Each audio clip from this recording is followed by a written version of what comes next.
16ஆம் நூற்றாண்டைச் சேர்ந்த புகழ்பெற்ற சைவ மடமான மயிலாடுதுறை தருமபுரம் ஆதீனத்தில் ஆண்டுதோறும் வைகாசி பெருவிழா மற்றும் குருபூஜை விழா 10 நாட்கள் சிறப்பாக கொண்டாடப்படுவது வழக்கம். இந்த ஆண்டின் விழா கொண்டாட்டங்கள் கடந்த மே மாதம் கொடியேற்றத்துடன் தொடங்கின. விழாவின் சிகர நிகழ்வாக ஜூன் 7 மற்றும் 8 ஆகிய தேதிகளில் வரலாற்று சிறப்புமிக்க பட்டண பிரவேசம் நிகழ்ச்சி கோலாகலமாக நடைபெற்றது.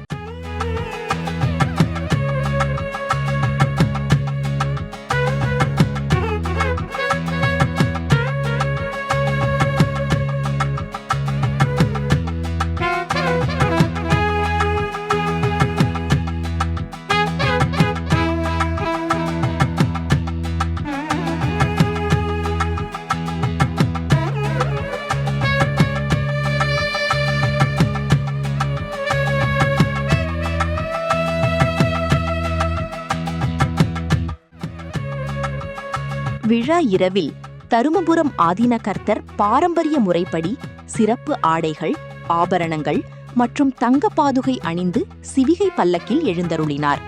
சுமார் 70க்கும் மேற்பட்ட ஆன்மீக பக்தர்கள் தங்களின் தோள்களில் பல்லக்கை தாங்கிச் சுமக்க ஆதீனத்தின் 4 மாட வீதிகளிலும் இந்த வீதியுலா பக்தி பரவசத்துடன் நடைபெற்றது.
இந்த ஊர்வலத்தில் அலங்கரிக்கப்பட்ட யானைகள், குதிரைகள் மற்றும் ஒட்டகங்கள் அணிவகுத்துச் சென்றன.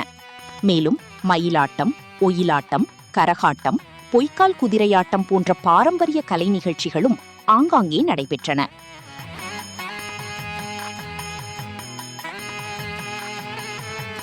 வீதிகளில் திரண்டிருந்த ஆயிரக்கணக்கான பக்தர்கள் பூரண கும்ப மரியாதை அளித்தும் தீபாராதனை காட்டியும் ஆதீன கர்த்தரை வழிபட்டனர். அவர்களுக்கு குருமகா சந்நிதானம் திருநீறு பிரசாதம் வழங்கி ஆசி வழங்கினார்.